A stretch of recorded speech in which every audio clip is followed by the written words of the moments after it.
नमस्कार दोस्तों, आप सबका स्वागत है मेरे YouTube चैनल पर।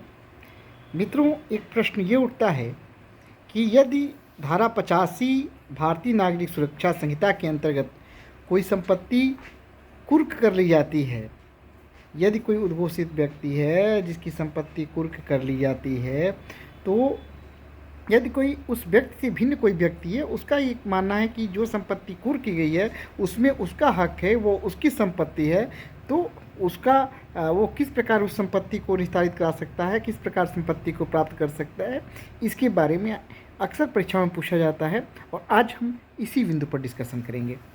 तो आइए समय गंवाए बिना हम देखते हैं कि कुर्क की गई संपत्ति के बारे में दावे और आपत्तियां कैसे की जाएंगी, उसका लिमिटेशंस क्या होगा, कहाँ की जाएंगी, और यदि उसकी आपत्ति को खारिज कर दिया जाता है तब ऐसे व्यक्ति के पास क्या विकल्प है।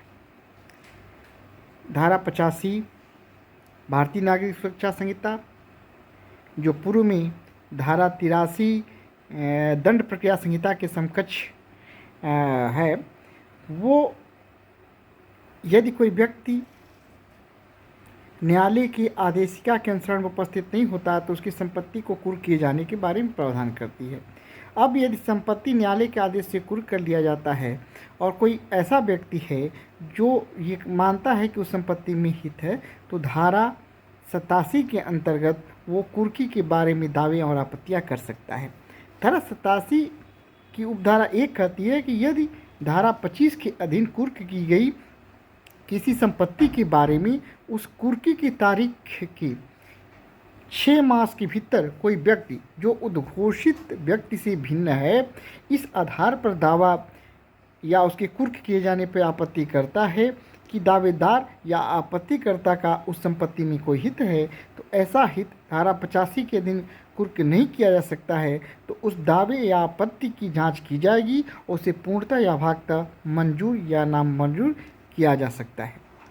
अर्थात कोई भी दावा आपत्ति उस व्यक्ति से भिन्न व्यक्ति द्वारा की जा सकती है जो इस प्रकार उद्घोषित व्यक्ति है, जिसकी उपस्थिति के लिए कुर्की के आदेशिका जारी की गई है। उससे भिन्न कोई व्यक्ति यदि पाता है कि संपत्ति में उसका कोई दावा है, तो वो अपना दावा या कुर्क किए जाने के बारे में कोई आपत्ति है तो ऐसे कुर्की के आदेश के 6 मास के भीतर वो कर सकता है, और यदि वो दावा आपत्ति करता है तो उसकी जांच की जाएगी और जांच करने के बाद न्यायालय उसे पूर्णतः या भागतः मंजूर या नामंजूर कर सकता है।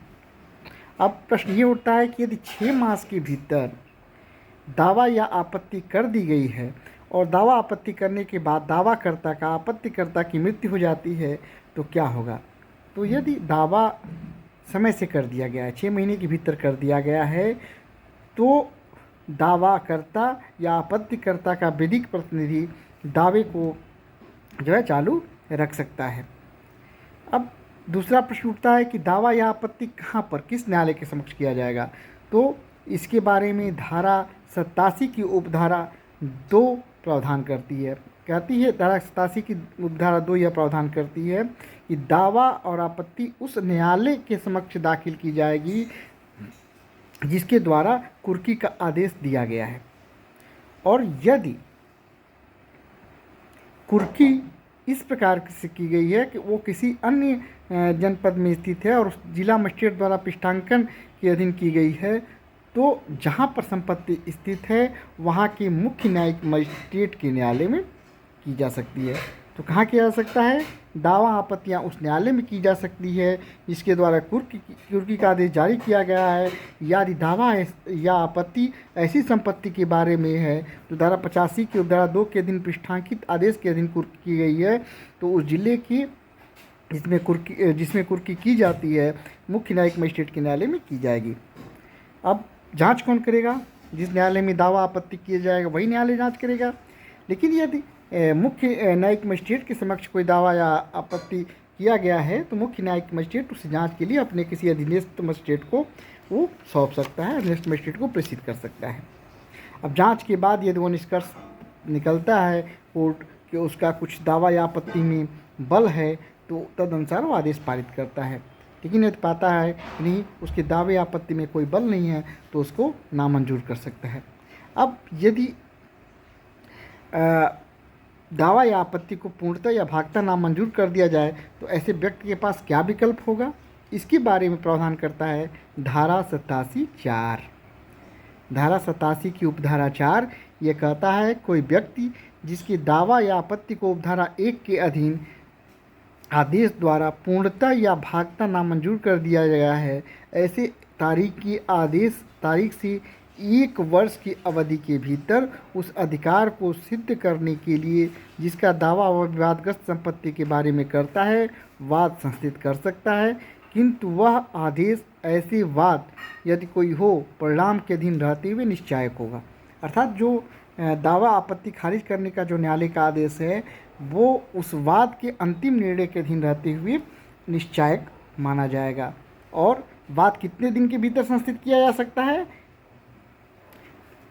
आदेश के बाद दावा आपत्ति को पूर्णतः या भागता नामंजूर किए जाने के आदेश की तारीख से 1 वर्ष के भीतर किया जा सकता है। मुझे उम्मीद है कि आपको जानकारी अच्छी लगी होगी। इसके बारे में हम समराइज कर लेते हैं। अगर संपत्ति कुर्क की जाती है, उस संपत्ति में कोई व्यक्ति दावा या आपत्ति करता है कुर्की के बारे में, तो ऐसी दावा या आपत्ति 6 मास के भीतर की जा सकती है। उस न्यायालय में की जाएगी जो इस प्रकार कुर्की का आदेश देता है। यदि कुर्की पृष्ठांकन के अधीन की गई है तो उस जहाँ पर कुर्की की गई है उस जनपद की मुख्य न्यायिक मजिस्ट्रेट के न्यायालय में किया जा सकता है। वह न्यायालय जिसमें एक दावा या आपत्ति की गई उसको जांच करेगा।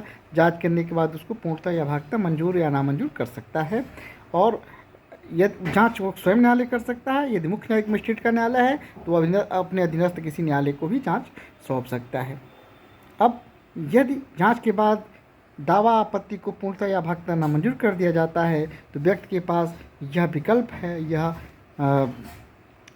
उपचार है कि वह उसके विरुद्ध अपने दावा और उस संपत्ति में अपने हक को साबित करने के लिए जो है वो वाद संस्थित कर सकता है। कितने दिन के भीतर संस्थित कर सकता है? 1 वर्ष के भीतर। लेकिन ध्यान रखने वाली बात यह है कि जो है वाद के अंतिम निर्णय के अधीन रहते हुए दावा आपत्ति को नामंजूर करने वाला जो आदेश होगा वो निश्चायक होगा। ये धारा 87 की उपधारा 4 में प्रदान किया गया है। मुझे उम्मीद है कि आपको जानकारी अच्छी लगी होगी। यह जानकारी अच्छी लगी तो इस वीडियो को लाइक करें, कमेंट करें और दोस्तों के बीच शेयर करना ना भूलें। नमस्कार दोस्तों।